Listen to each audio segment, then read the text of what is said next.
Doing that.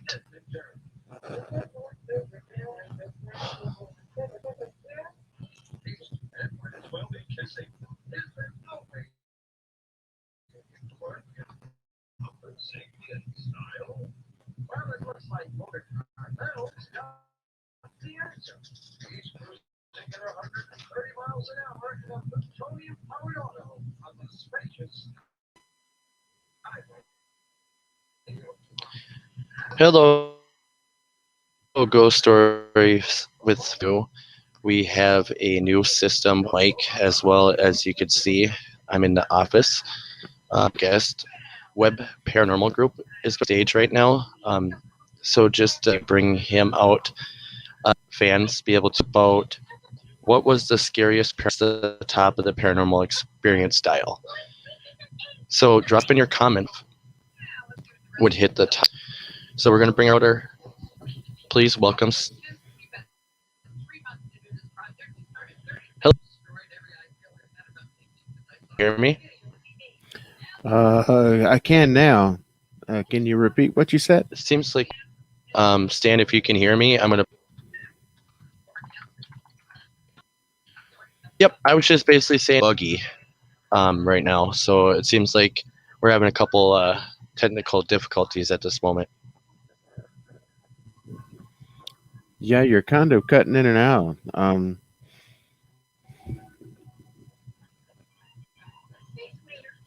Yeah, this new mic, it was supposed to work, but I might try another mic and see if that works. For right now, if you want to just tell our viewers about yourself, and I will be back. I'm going to try to fix this.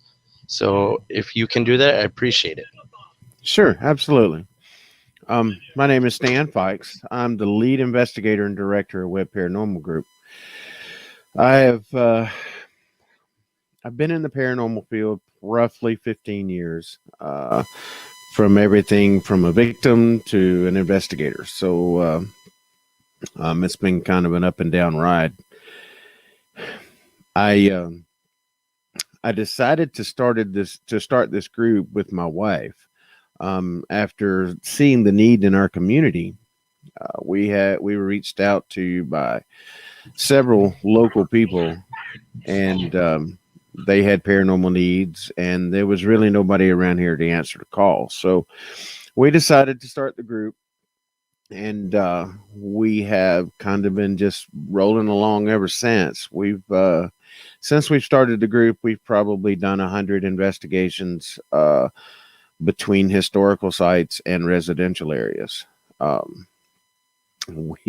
We've done very few cemeteries, but we have a couple of Alabama's.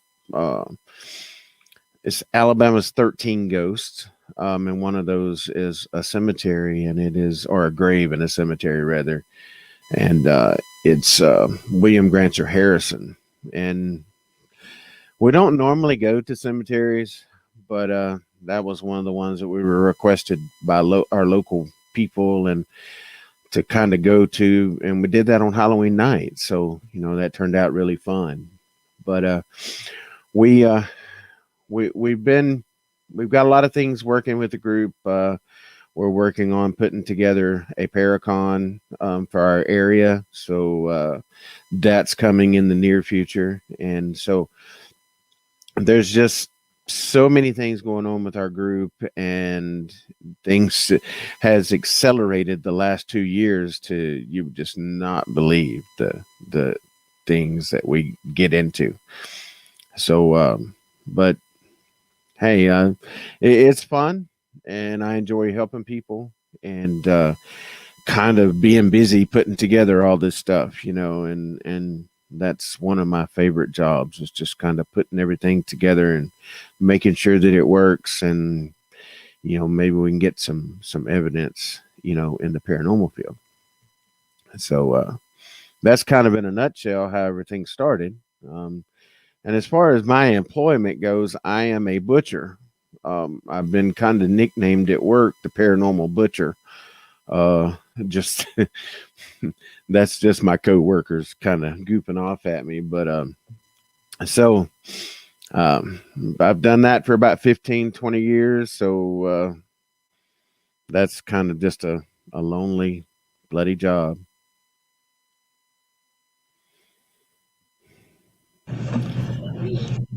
It sounds like it would be. By any chance, is this better? I actually purchased another mic. I have literally like two mics. Is this one sound better? Yeah, I can hear you with this one.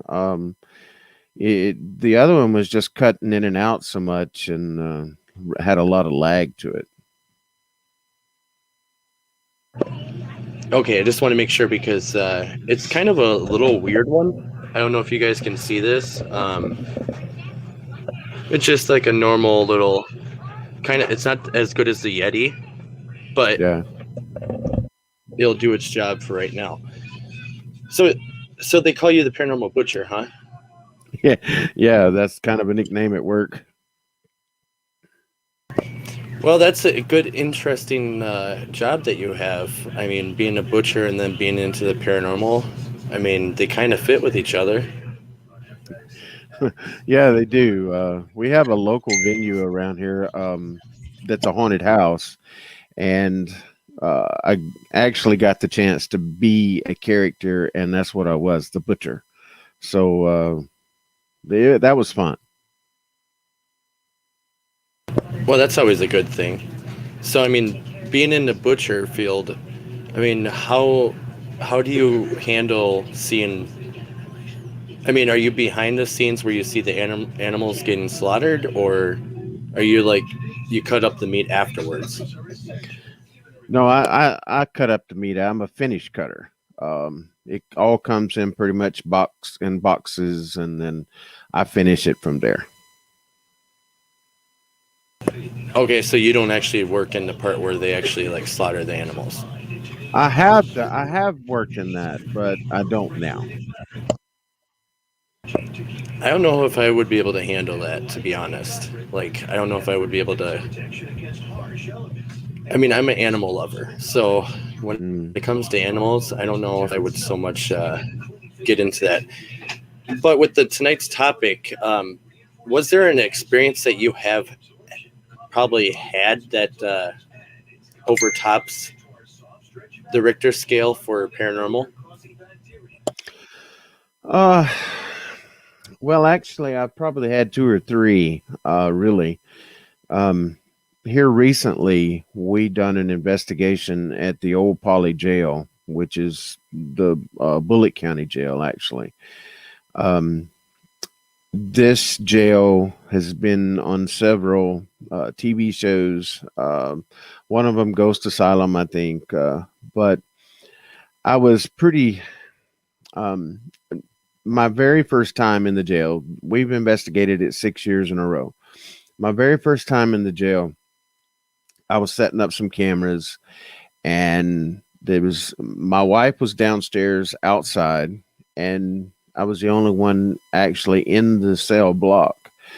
And it just kind of felt like if you've ever been in a crowd and people just start gathering up around, I felt that, and then all of a sudden my hair was yanked, and of course I have long hair, and I thought maybe I got it hung on one of the bars or something like that. But so I turned around and looked, and there was nothing there, and I wasn't near any bars. But so I just kind of dismissed that. I was in the same section of the jail, just a little farther down, and it was like I heard a voice, and then I felt that whole rush feeling again, and my hair was yanked for the second time. Well, at that point, I'm like, okay, you're getting my attention. All right, I got it. So I had to lay my camera down and go outside because everything was just kind of an adrenaline rush. And honestly speaking, that's probably the first time I've ever been touched per se by what you would consider a spirit. And but there was nobody in the building but myself.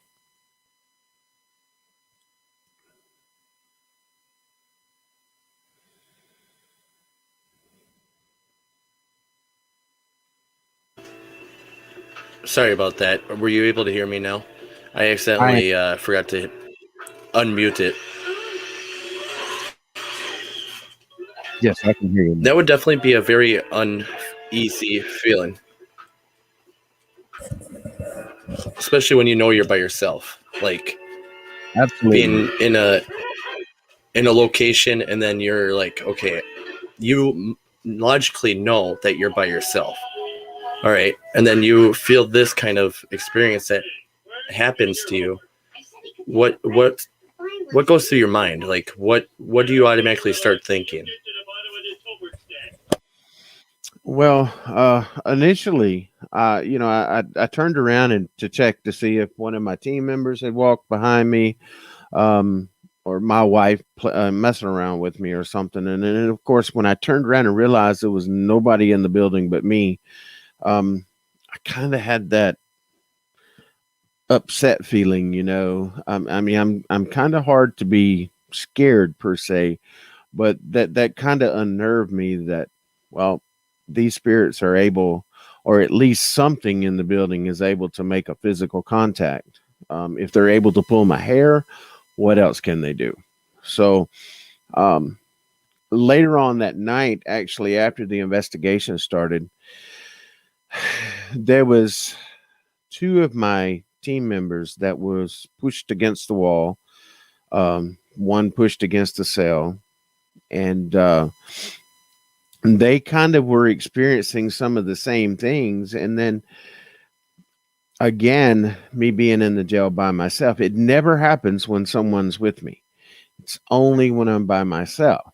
And but again, I was shoved. I was shoved from behind, and it's kind of like you have to figure that there was murderers and all sorts of things in this jail, and there was a man that was burned to death in the jail, a man that was actually cut out of the jail and drugged down the road, strung up, shot more than 150 times, and all those spirits were just kind of convening back at the jail.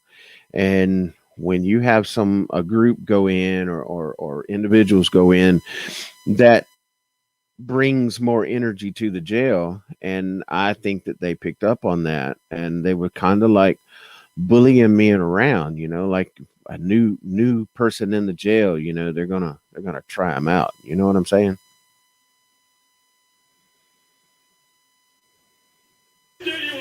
They're pretty much going to give them like a run for their money, pretty much like new blood in my territory kind of thing.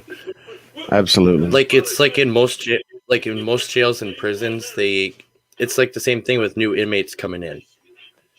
Like they act, I don't know how to put it. Like they act like it's their territory. Yeah, I agree.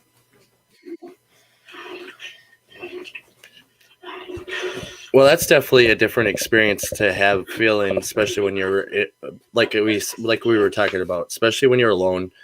You don't know what to think. You're like, okay, do I dare turn around? Because most of these horror shows or the paranormal shows that you see nowadays, like they turn around and boom, something's right there in front of your face, and they Right. use it like a good pop out method to kind Mm. of like jump out and kind of get the audience's attention to stay into the show.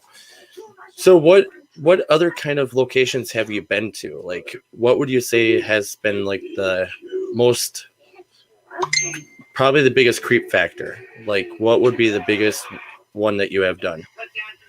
Uh, The USS North Carolina battleship. Uh, that's a huge ship, and we were able to go all the way down to the engine room. And the engine room is, if you use that word creep factor, that's got to be the worst creep factor that you can experience. It's so confined, and there's rumors of a sailor in the bottom that'll take a wrench of some sort and bang against the side of the boat.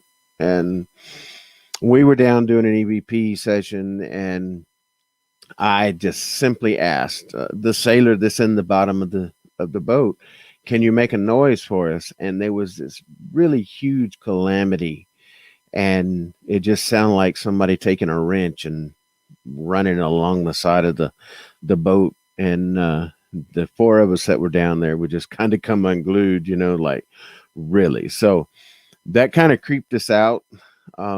We were in the galley area of the boat, and my wife was leading the EVP session. I was running the camera, and all the lights were out, and the EVP recorder was sitting on the table, the long table in front of her, and she was asking questions about what kind of food and this and this and this. And all of a sudden, she got pushed over, and it appeared that it's like someone sat down between myself and my wife. And when they sat down, they just kind of bumped her, and she just kind of come unglued, and like, yeah, so that was pretty creepy too. Whenever the only other people in the room were sitting in front of you, so that you couldn't see what was next to you, but you could feel it.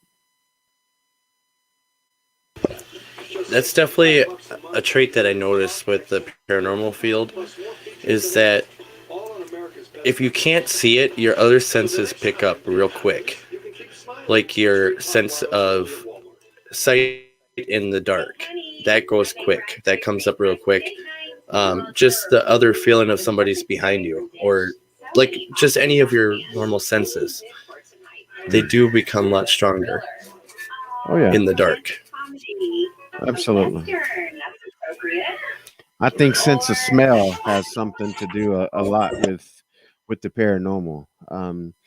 There's so many different smells, and I've had in different investigations. I've had everything from sulfur to smell like perfume to if you could smell sand, beach sand. I've actually smelled that on an investigation. Of course, being down in the bottom of the battleship, you would think that we would be smelling oils and things like that. Well, we experienced the smells of cinnamon all up and down the boat. And we never could figure out exactly why the cinnamon, unless maybe it was a favorite for one of the the naval personnel that was there with us or something. But the smell of cinnamon, and I mean like cinnamon candy, cinnamon, and it was just amazing that how intensifying that is whenever you can smell that stuff. Actually, yes, because it brings me to the point when we were investigating the Void House. Um, you do get some weird scents. Like sometimes you do pick up on like you were talking about cinnamon. Another good one was like a older lady's perfume, Mm, like from the maybe the 80s or the 50s. right. Oh, and Kim says, "Hey guys, she's from Cat Paranormal of Minnesota." Hi, Kimberly. So thank you for coming in, Kim. Appreciate it. Um, but yes, the sense of smells is a really good one. I noticed that Mm. a lot actually, and I thought it was just weird. So I'm glad that you verified that. Oh yeah, it's definitely weird. Um, y- when you have the scent changes in certain investigations, or it did for me. We were in a private investigation, and I was actually in the hallway of the house, and the lady that we were investigating for, her husband had passed away in the house, and he had had this certain uh, deodorant that he wore, and it was a kind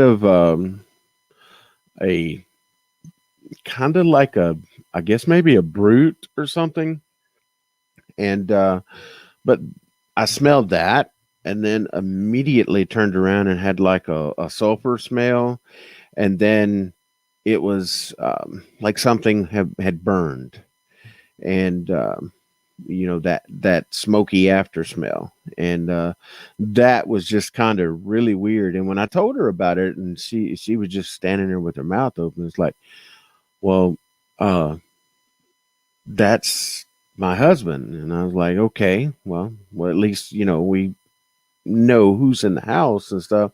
And but I did ask her. I said the smoky after smell, and the sulfur, and she says, well, my husband shot himself.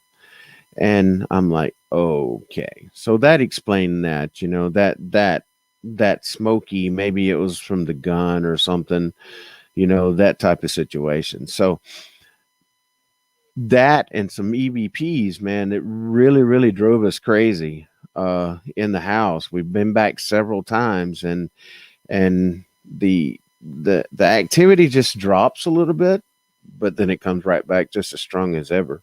And we always got something new. So, I anybody that asks me about different ways of investigating and things like that, I said, look, trust your scent. You not always your eyesight or anything like that, but your intuition and your scent, um, and your feel when you're actually in the investigation. So, yeah, that's really really strange when you can smell that stuff. It is, and it's also pretty cool too because it's a unique ability that most people don't realize that they have. Like Mm, if you got that intuition of that gut feeling of something doesn't feel right, go with it. Usually when your gut does that, your gut's usually telling you something. sure. So, have you ever had a time in the paranormal field where you almost like wanted to run out of the place, like you didn't even want to go back? At a private residence, we were. I was probably 6 years in, uh, as an organized group, Webb Paranormal, and we were investigating a home, and the family had left and just kind of left us at the house, and we had set up things, and everything was quiet, and I decided, okay, I'm gonna go in and do a isolation session. I'm gonna do spirit box, and so I go in, sat down at the kitchen table, and I get the spirit box started, and I'm asking random questions and things like that, and then all of a sudden, across the spirit box comes, "You're dead." I'm like, okay, well, I can go with this. And then I start asking some more questions, and the spirit box just goes completely out. It stops all white noise, all everything. And I hear behind me, "I'm here." And when I heard that, I had that flight sensation. I wanted to get up and move, and but of course, it felt like it was right directly behind me, and then it moved all the way around the room, all the way around the room, and every time that I would focus in a direction where I thought it was at, it would move. And it would just say all kinds of random stuff, things that was trying to scare me and stuff like that. The first initial time, whenever it spoke to me behind me, I can honestly say that I started getting a little nervous, And I can say that I had that flight situation at that time. Yeah, maybe I needed to get out of the house, but I hung out, hung in there, and finally got it to bay and stuff. So that's probably the worst time I've had with being scared. Wanted to actually felt like I wanted to get out of the place. That would be definitely a terrifying experience for anybody to have. I mean, some people get lucky and then some don't. Like for me, for instance, my first experience was, I believe they call it a creeper. It's like a black shadowy figure with red glowing eyes, and it Hmm. like crawls on walls and ceilings and stuff like that. Right. So I had that kind of like that same situation where it's like either a fight or flight mode. And 10 times out Yeah. of 10, when it comes to something like that, it's probably going to be a flight mode. Right. I, It's kind of dead tonight. Where is that? Where's all our fans at? hmm. Oh no. Yeah, that's pretty strange. But so we are doing something a little new with our shows. We didn't get anybody that wanted to sponsor this episode or be a commercial ad. So just so all of you are that are new to this show, that are just tuning in, we are doing sponsorship ads. Basically, where we do our episodes like we are doing now, and then at the 30-minute mark, we do a commercial break, and then like in the beginning pre-show, we will do a little ad commercial ad before we start the live. Um, and then also at the end of the show, we will do another ending credit sponsorship. So basically, if you have a paranormal team or if you just want to advertise something, give us a call. We'll take care of you. We'll put you on a slot. It's for a 30-second slot. It's for $10, and then a 60-second slot for $15. And you can choose whatever episode you want to run it on, and we'll run the ad. Liz says, hey, guys.